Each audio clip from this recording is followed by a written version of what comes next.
Hey Ken, how do you teach woodshop remotely? Yeah, I get asked that question a lot. Well-meaning people are always like, so what are you doing? How are you going to do it? I'm working on it. I'm figuring it out. What sets this class apart from other classes is pretty much the reinvention we have to do to make the class work remote. And that's what I want to talk to you guys about. How you doing? My name is Ken Heskestad. I am your kid's woodworking teacher. I love my job. This is my 9th year at CHS, and I love it. I love everything about teaching at CHS. I love the student body. I love my life. It's awesome. This year is a challenge, and I'm sorry that I don't get to meet you in person, but I want to talk about how we're making this all work. I've been thinking about teaching remotely since we started in March. I have been building a studio to try and connect with students as good as possible while we're still remote. Above teaching, my goal is to make students feel seen and heard and cared about.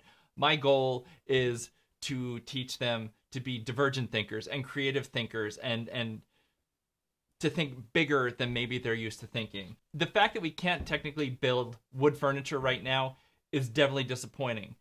But I want to show you what my approach is going to be this year to do whatever it is we are going to do. So this is my studio I have set up. As you can see, I got a camera on me. It's right next to Zoom, so students can always see me. I can talk to them, and that's great. I have another camera up here that faces down, which shows paper. So if I'm describing something, I can be like, look, here's how to draw a box.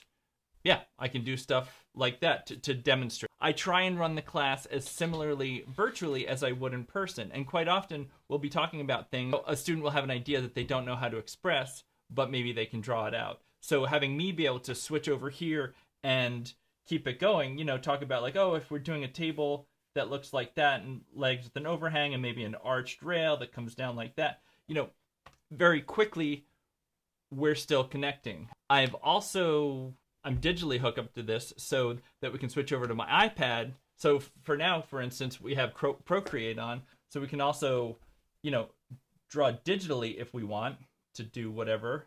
But what's more, I can still show students videos as I would in the classroom. Typically, in the classroom, I would show students slideshows, YouTube videos relevant to the things we're talking about. So having the ability to just cut to something and watch it with them in real time in class, I think makes it really useful. Time out. And we're back. All right, so I'm also working, and one of my big focuses is to help the students feel connected, to let them know that I'm here, so that even when we're watching a video, they don't feel like I've gone out for a cup of coffee while the video's playing. So I've been working at things like this, where we have video playing, but I'm still here, and perhaps I'm down here in the corner, but it still gives me the opportunity to watch the video, show that I'm watching, and pause things. I can pause and be like, I think, hey, look at this thing, look at the measurements that are here, pay attention to that, because that's something that's relevant going forward. So it gives me the option to narrate a video while we're watching it. Same thing with the slideshow. I just think it's fun to do lower thirds. Really, my goal is to be as present as possible, to not feel like I'm phoning it in, having students watch videos and just treading water until such time as we can go back in the classroom. My goal is to be as real and present and sincere remotely as I would be in person. So let's talk about the nuts and the bolts of the class then. The way the class works is this. Every morning, I update the announcement section on top of the PowerSchool page. So it'll say good morning, and then it'll tell students whether or not we have a Zoom call. Let's pause for a second. Let me explain.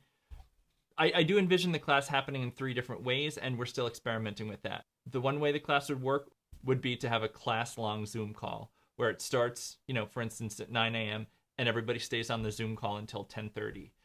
What I've found is that works for some people, particularly in my advanced classes where the students know me. We'll begin class, I'll take attendance, we'll talk about the things we have to talk about, I'll demonstrate whatever needs demonstrating, and then some people prefer to work on camera. Even if their camera's not on, knowing that I'm here and they could talk to me if they wanted to, knowing that they're in class, it for some students keeps them accountable and really works for them. To the same end, some students that doesn't work for. If they work quickly or are more independent workers, then being bound to the camera, being bound to the screen works against the goal of the class. The other way I can imagine the class working is we meet, we take attendance, we talk about the things we have to do, And then students go off to do the assignment that we're talking about. That brings trust into the equation. I trust that by releasing them to work, they will get the work done. If they don't, they get a 0 or a lower grade in the grade book. And then the third way the class can run is I can assign them a video to watch or an article to read and respond in writing or something like that. So those are the 3 different ways I can see the class running throughout the year. And the class is very much in development and reinvention. This is where we are right now. This is what I think is working. If I get a new idea, I'll be like, oh, let's try that. In terms of the mechanics of everything, every morning on the PowerSchool page, it will say good morning. It will say whether there is or is not a Zoom call. And then it tells the beginning kids what to expect. It tells the advanced kids what to expect. And any relevant resources are under that. So if there's PDFs to print out, it's there. If there's videos to watch, that's there. It's all right there. On the right hand of the PowerSchool page, you'll see all the email contacts. What I've done is set up a Gmail address for each class. So if your student is in 4th period, the address is chswoodp4@gmail.com. I've been through this with all the students. They already know how to do it. They've made contact with me.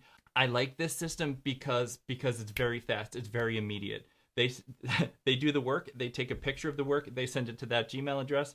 I see it almost immediately because it comes to my iPad. It's sorted by class, and I can very quickly see it, respond, and move on. It's the most dynamic student connection process I can figure out so far, and I think it works really well.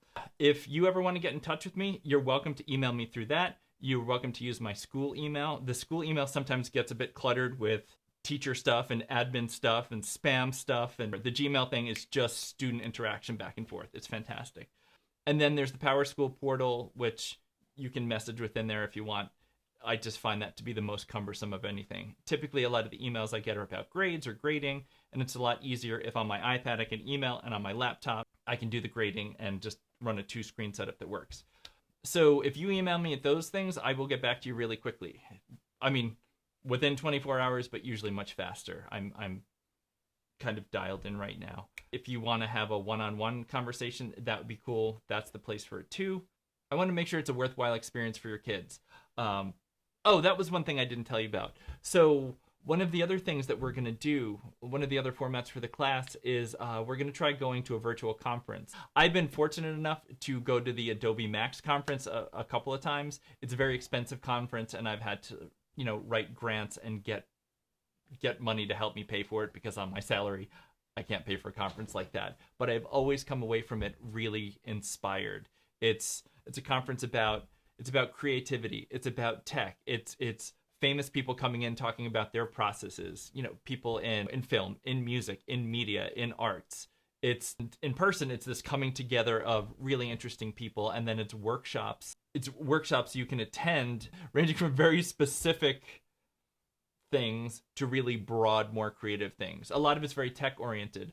But the real power in that is looking at this catalog of all these experiences you could have and choosing whatever it is you want to do. Because of COVID and because of quarantine and all that, they've decided to run the conference online this year, and it's free for everyone. I thought, what an amazing opportunity. These kids can do a conference that they might not otherwise be interested in doing or able to do. So we're going to give that a try. That's going to be from, I guess we can take that off the screen. That'll be from October 20th, 21st, 22nd. And I don't exactly know what the format will be yet. There will be a keynote that's always fantastic, and then workshops throughout the day. So I don't know if we should pretend it's a field trip and have students not do their other classes, or I don't exactly know yet. We're going to develop that going forward because, again, we're still figuring this out. But I'm really excited about that, and I'm hoping it's as wonderful an experience as I hope it's going to be. Yeah, that's about all I can think of. I'm going to open up a Zoom meeting tonight from, let's say 6 to 7 o'clock, I guess. I will post a link to it. I'll post the credentials and a link to it right below this video. So I'll be here looking pretty much like this at around 6 o'clock to 7 o'clock. If you want to drop in and just say hi, if you have questions, if you want to talk about things, that's totally cool. I'm here for you. I don't know how many people might come. I don't know if it'll be chaos, but I trust if you're as nice as your kids are, we'll have a very civil discourse, and it'll be a good thing. So thank you for your time. I look forward to meeting you someday or talking to you tonight. And cool, that's it. I will see you later. Thanks so much. Bye.